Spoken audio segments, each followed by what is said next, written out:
Et donc salut à tous, c'est RS Crypto, donc vidéo du samedi, donc finalement on tourne ça. Donc ça me permet de faire, de m'étaler un petit peu plus sur ce qu'on va regarder. On va regarder quoi? On va regarder justement les positions où on est déjà en cours dessus, ou alors où on a déjà mis des ordres dessus. Et ça va me permettre aussi de m'étaler un petit peu plus sur ce que je vous montre, et de vous montrer cet indicateur là des fois je fais apparaître sur mes graphiques, et je vous explique pas plus que ça, qui est Ishimoku, ok? Le volume, on n'en parlera pas forcément, il n'est pas forcément utile ici, on va d'ailleurs l'enlever. Et donc, on va commencer sur NZD-JPY, donc le dollar néo-zélandais contre le yen japonais. On était rentré, je sais pas si vous vous rappelez, sur cette structure là en W qu'on avait. On avait une tendance baissière dans une tendance, enfin, on va dire que c'était une tendance haussière, suivie d'une correction baissière, vu qu'on a fait une tendance, enfin, une zone baissière moins importante que la hausse. Donc c'est une correction tout simplement qui est venu récupérer des zones super intéressantes hein, ici. Donc nous, on s'était positionné en disant, ben voilà, on a récupéré la famille gap qui est là, on est venu taper la zone de coup ici. Ici, on a un épaule, tête, épaule, ça je vous l'ai déjà présenté, je vous laisse regarder mes précédentes vidéos. On descend ici, on fait un genre de W. Je vous accorde que c'est pas le meilleur W qu'on ait. Et là, ce qui est intéressant, c'est que si vous voulez, on a des gens qui ont acheté ici, forcément, et acheté ici pour faire repartir le prix à la hausse. Ok? Donc, ces gens-là ont vu le prix remonter, ont sécurisé leur position comme moi j'ai sécurisé la mienne, et ils sont sécurisés ici ou ici. D'accord? Et là, ce qui est intéressant que je vous disais, c'est que on est venu récupérer toutes ces zones avant de repartir. D'accord? Ça veut dire que ceux qui ont acheté ici se sont fait sortir avant d'avoir la vraie hausse. Et donc, nous, ça nous intéresse parce qu'en fait, on n'a pas pris les stops des vendeurs. Ceux qui ont vendu ici, ici, ici, ne se sont pas fait stopper. Ils se sont fait stopper quand on est parti sur la vraie hausse. D'accord? Donc ça, c'est des petites zones de liquidité qu'on utilisera régulièrement souvent. Donc, qu'est-ce qu'on a ici? On peut voir que du coup, on a fait notre hausse, on a frôlé notre take profit, mais on joue le jeu, on va jusqu'au bout. On a une correction, même principe que ici, hein, on voit même type de correction se dessiner. On a même une tendance, une divergence. Regardez, hop, tac. Là, si on prend les corps de bougie, moi je prendrai toujours les corps de bougie. On a une divergence haussière qui se dessine. Donc on a un RSI qui monte et ici un prix qui descend. Donc pour moi, on peut continuer largement à partir à la hausse. Je pourrais même racheter ici. Franchement, il y a possibilité que lundi je rachète ici, que je rajoute un peu d'achat. Parce que du coup, on a fait sortir Take Profit 1, Take Profit 2, et là on a le Take Profit 3 qui atteint là-haut, mais on pourrait peut-être rajouter un peu d'argent sur cette position, remonter le prix d'entrée et mettre un stop loss en dessous de ce plus bas là. Ok? On peut revendre notre position en cours, c'est possible, hein, il n'y a pas de souci à ça. Je m'avance, je vais aller sur le USD contre le dollar canadien. Donc ça, je le garde, hein, ça là est super intéressante cette position. Dollar contre dollar canadien. On a eu de la chance, on a tapé tout juste, regardez, hop, notre point d'entrée.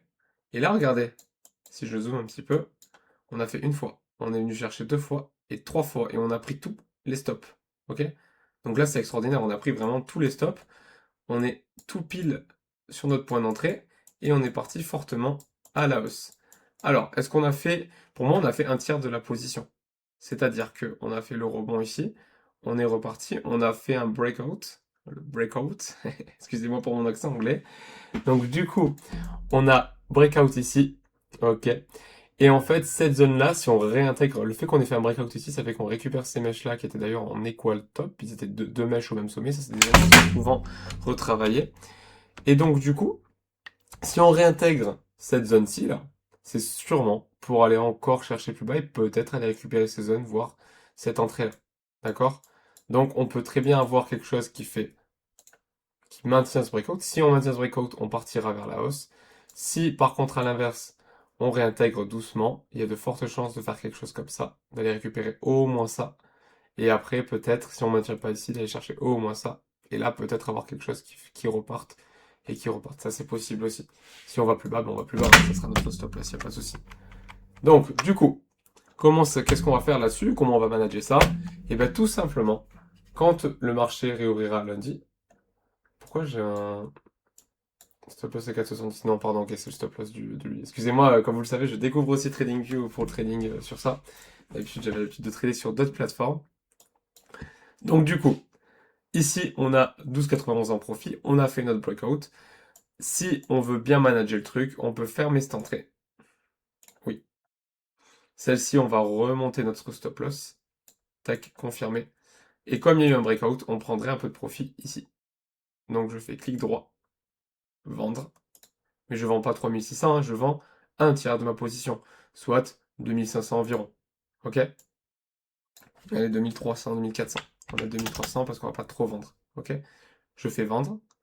Je vais pas le mettre en limite, je vais le mettre au... Ça n'a pas marché, on peut pas le mettre en marché.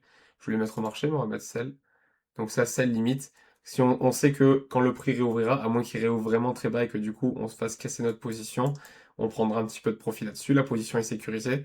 C'est-à-dire que si on reva chercher là-dessous, et ben c'est pour aller chercher plus bas. Donc nous, ma position est sécurisée, plus de problème.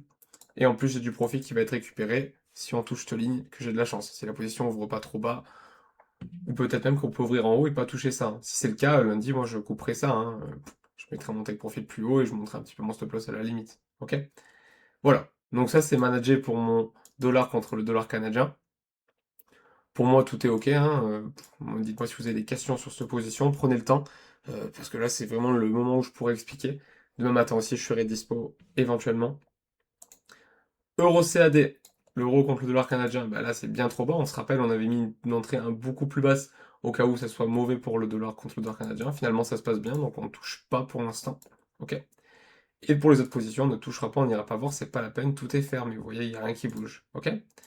Donc, on va s'aventurer un petit peu sur Ishimoku, et pour ça, on va prendre du recul pour qu'on y ait bien la vision à quoi ça sert cet indicateur. Donc, je peux enlever tous mes autres indicateurs. Ok. Tac, donc je fais double-clic, tous mes indicateurs disparaissent, tous mes autres, et on a Ishimoku qui tourne. Alors Ishimoku c'est quoi? Vous voyez, on a ce nuage là qui peut être vert, qui peut être rouge aussi. On a cette ligne rouge et la ligne bleue, qui sont la Tenkan et la Kijun, d'accord? Et qui sont aussi la ligne de base et la ligne de conversion en français, d'accord? On a la ligne verte, qui a du délai sur le prix. Donc si je m'avance, vous allez voir que la ligne verte, ici, ben, elle est en retard par rapport au prix. Elle est ici, le prix est là. Cette ligne nous donne la tendance long terme. C'est-à-dire qu'elle, vous voyez ça comme une moyenne mobile qui a du retard. C'est-à-dire que si le prix monte depuis longtemps, il y a de fortes chances d'avoir cette ligne verte, qui est, enfin, si le prix est à une moyenne plutôt haussière, attendez-vous à avoir cette ligne verte qui soit au-dessus du prix, au-dessus du nuage, au-dessus de tout ça. Le nuage, on va y venir. Si la ligne verte est au-dessus de tout ça, c'est-à-dire que la tendance est plutôt haussière, et du coup, on a un prix qui est une tendance qui est saine, ok? À l'inverse, si elle est plutôt en dessous de tout ça, ben c'est que la tendance n'est pas forcément saine, ou qu'on part plutôt sur une tendance baissière. La tendance est saine aussi, pardon, mais qu'on part sur une tendance baissière. À l'inverse, du coup, pardon, si le prix est au milieu de tout ça, un peu dans le ziboubouis, on va avoir un prix qui range énormément. Donc là, c'est le cas, hein, le prix, la tendance, la ligne verte rentre dans le prix, dans notre nuage, dans tout ça, et on voit qu'on range énormément sur toute cette zone-là. Là, ici, on sort vraiment, on se dégage, et on part sur une tendance haussière. D'accord? Ensuite, on va avoir la ligne rouge, la ligne bleue. La ligne rouge qui peut faire office de support par moment. Des fois, je peux m'en servir pour placer des stop loss. Vous voyez, là, on est placé sous la ligne rouge, et ben on a tenu cette ligne rouge et on repart. Donc, c'est une ligne très solide. Donc, vous voyez ça comme une moyenne mobile. Moyenne mobile qui va réunir les moyennes des précédentes bougies. Plus on va ajouter un chiffre important sur cette moyenne mobile, plus du coup elle sera solide, d'accord? Et plus elle risque d'être éloignée aussi. Donc il faut quelque chose qui suive un petit peu le prix. Et la ligne bleue va suivre beaucoup plus le prix. Quand on est au-dessus de la ligne bleue, on sait que la tendance elle est fortement haussière. Quand on est en train de rebondir comme ça sur ligne bleue, ligne rouge, on a une tendance haussière plutôt correcte. Et quand on casse la ligne bleue et la ligne rouge, c'est pour partir soit sur une consolidation, soit pour changer la tendance, ok? Quand on a du coup la ligne bleue qui est au-dessus de la ligne rouge, la tendance est plutôt haussière, solide. Quand la ligne rouge est ben, cette fois-ci au-dessus de la ligne bleue, et ben on a une tendance plutôt baissière. Vous voyez, ici on casse la ligne rouge, on part sur une tendance haussière. Ici on casse la ligne rouge à la baisse, on part sur une tendance baissière et on range. Ok? Même chose, on recasse la ligne rouge ici avec la ligne bleue, on part sur une tendance haussière. Très jolie d'ailleurs. Ok? Le nuage, même chose, quand le nuage est vert, on monte, quand le nuage est rouge, on descend.